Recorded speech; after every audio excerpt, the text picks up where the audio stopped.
Pemirsa, kita lanjutkan diskusi kita. Sekarang saya mau ke kandidat muda lainnya, Mas Sandiaga Uno, yang juga masuk nominasi dan diunggulkan juga oleh banyak lembaga survei. Mas Sandi selama ini kan diangkat jadi Menteri Pariwisata. Mungkin saya akan mulai dari sana dulu.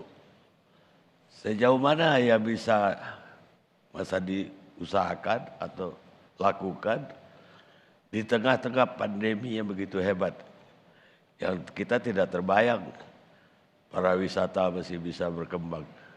Dan bahkan saya dengar banyak program yang nggak jalan karena pandemi. Bisa Mas Sandi gambarkan ke masyarakat? Ya, terima kasih Bang Karni. Bismillahirrahmanirrahim. Assalamualaikum warahmatullahi wabarakatuh. Waalaikumsalam. Salam sejahtera bagi kita semua. Shalom, Om Swastiastu, Namo Buddhaya. Salam kebajikan, salam sehat. Salam Indonesia maju penuh semangat. Bang Karni, happy birthday untuk TV One yang ke-14. Terus menginspirasi Bro Anin dan tim. Dan saya sangat bangga diundang di acara ini di hari Milad yang ke-14. Kita harapkan TV One terus hadir dengan informasi yang akurat, yang selalu terverifikasi dan bisa membangkitkan semangat agar bangsa ini pulih. Dan tentunya kalau kita lihat pandemi 2 tahun terakhir ini, sektor yang paling terdampak. Jadi kalau kita melihat ada kurva K dari kepulihan Indonesia ini, ada yang sudah mulai pulih, ada yang masih menghadapi tantangan. Yang menghadapi tantangan itu adalah sektor pariwisata dengan sekitar 14 juta masyarakat Indonesia yang menggantungkan hidupnya di sektor pariwisata. Ada 20 juta lebih di sektor ekonomi kreatif. Jadi secara totalitas 35 juta masyarakat Indonesia menggantungkan hidupnya di sektor pariwisata dan ekonomi kreatif. 2020 dan 2021 adalah tahun yang amat berat bagi sektor ini. Dan banyak yang kehilangan pekerjaan, ada juga yang harus kehilangan penghasilan. Namun kami melihat kebijakan pemerintah untuk mendahulukan penanganan pandemi dan memberikan bantuan kepada masyarakat yang membutuhkan mulai membuahkan hasil di 2021. Di 2021 pertumbuhan sektor pariwisata dan ekonomi kreatif lebih baik dibanding 2020. Lebih dari 600.000 lapangan kerja baru yang tercipta.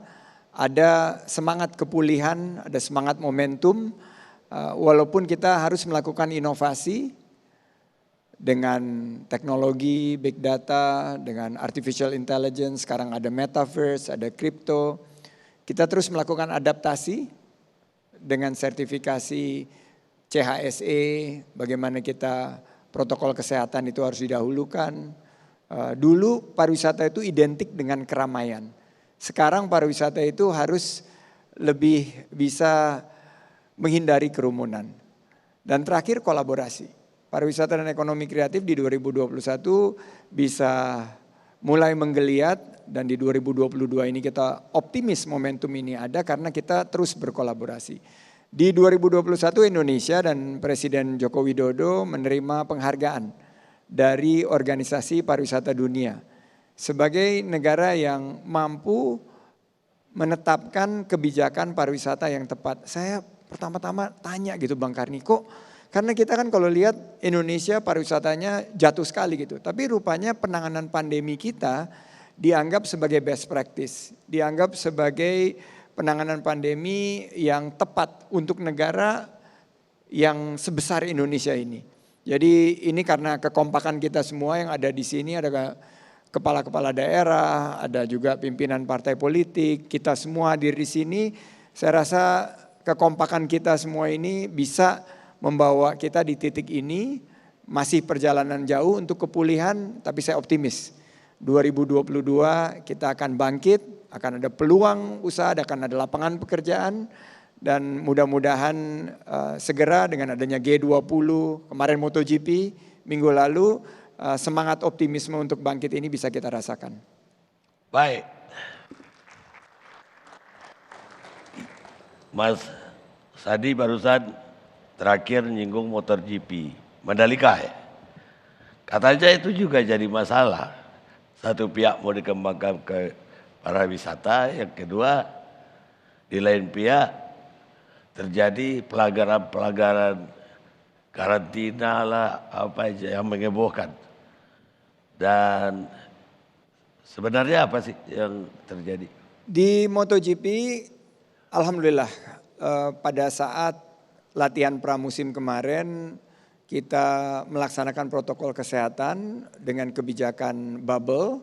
Dan bubble itu tentunya ada beberapa catatan-catatan untuk kita evaluasi karena balapan sebenarnya itu kan 18 sampai 20 Maret. Dan ini yang mungkin dari segi pengunjung, dari segi penonton yang akan menjadi bagian dari MotoGP itu 400 juta pasang mata di dunia. Ini salah satu event terbesar olahraga dunia.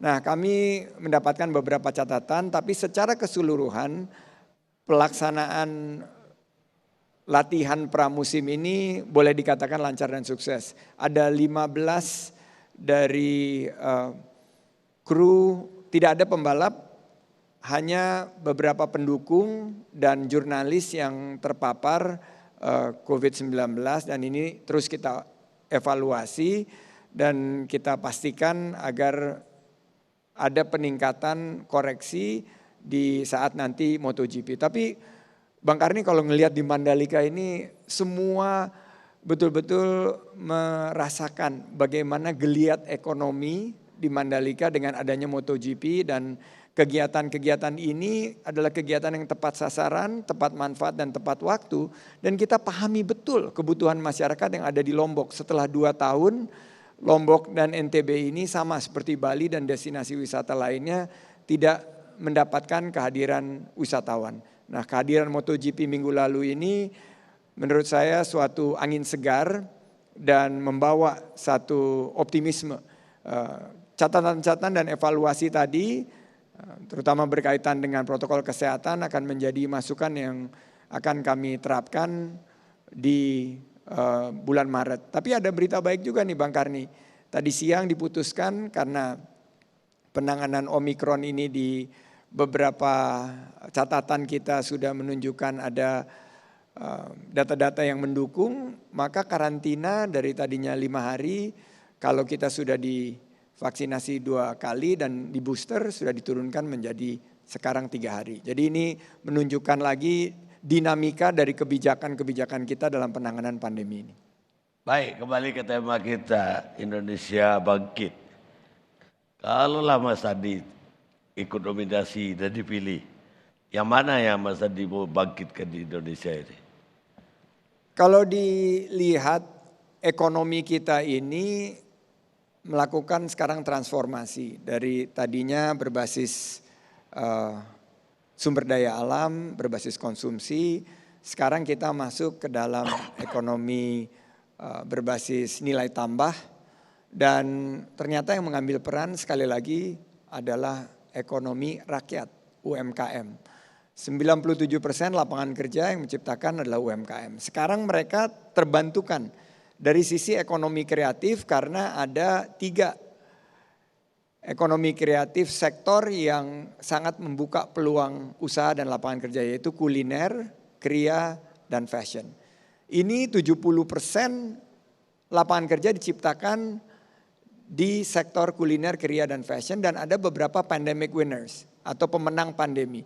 Ini sektor aplikasi, sektor televisi dan radio, Pak Anin senyum-senyum, ini pendapatan iklan terus meningkat. Juga sektor-sektor seperti games, ini juga menjadi penopang. Nah, kalau saya lihat bahwa transformasi ekonomi kita ini sekarang terbantukan karena digitalisasi membuka peluang untuk para pelaku-pelaku ekonomi, anak-anak muda mengambil satu langkah menciptakan usaha dan membuka lapangan kerja.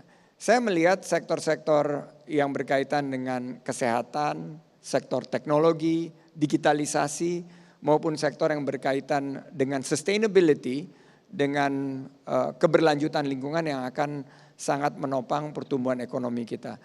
Kita akan bertumbuh dan prediksi kita di tahun 2035 kita akan tembus 10 besar dunia, dan harapan kita semua jika Indonesia emas, Indonesia sejahtera, adil dan makmur, baldatun thayyibatun warabun ghafur ini bisa kita ciptakan.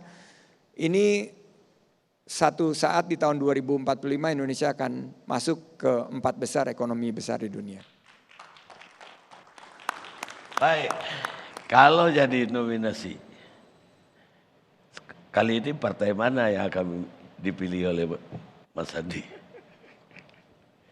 Ini saya duduk di sini aja saya udah mulai ketar-ketir nih. Karena kalau kepala-kepala daerah ini dan partai ini kan ini nggak bisa dipecat. Ini saya menteri satu-satunya yang di sini. Jadi saya kerja aja, Bang Karni. Saya nangkep signal dari Presiden bahwa menteri-menterinya diminta untuk kerja. Dan ini fokus saya, dan menurut saya saat kebetulan nih yang alumni Pilpres 2019 ini kan di sini salah satunya saya gitu loh. Jadi saya merasa bahwa nanti saat politik itu apalagi kita udah tetapkan 14 Februari 2024, kira-kira penentuannya itu September 2023 sampai dengan saat terakhir pasti akan dinamikanya akan ada. Tapi buat saya pribadi saya menangkap pesan dari Pak Presiden bahwa kita diminta untuk fokus untuk membangkitkan ekonomi kita, menjalankan program-program, memastikan lapangan kerja terbuka dengan program yang betul-betul menyentuh kebutuhan rakyat. Dan saya melihat ada peluang nih. Ini peluangnya nih buat Indonesia terbuka sekali. Karena penanganan pandemi kita tepat dan dengan kekompakan kita semua, saya melihat ada satu target yang bisa kita capai. Dan demokrasi kita, demokrasi yang sudah matang. Mungkin ini kali pertama juga ada 2 kandidat yang sama-sama berkontestasi di Pilpres 2019. Sekarang 4-empatnya ada di dalam satu pemerintahan. Jadi ini merupakan inovasi juga. Ini menurut saya akan menjadi suatu hal yang sangat menarik nanti di 2024 karena Indonesia ini negara yang sangat kreatif, demokrasinya juga kreatif, penuh dengan inovasi, dan ini akan membangun optimisme kita bersama. Tapi masih di Gerindra? Sampai tadi sebelum berangkat masih di Gerindra. Jabatannya wakil pembina, wakilnya Pak Prabowo. Pemirsa, politisi itu sebenarnya tidak percaya dengan apa yang dia katakan. Karena itu dia terkejut ketika rakyat mempercayai ucapannya. Charles de Gaulle, Presiden Perancis, kita rehat sejenak.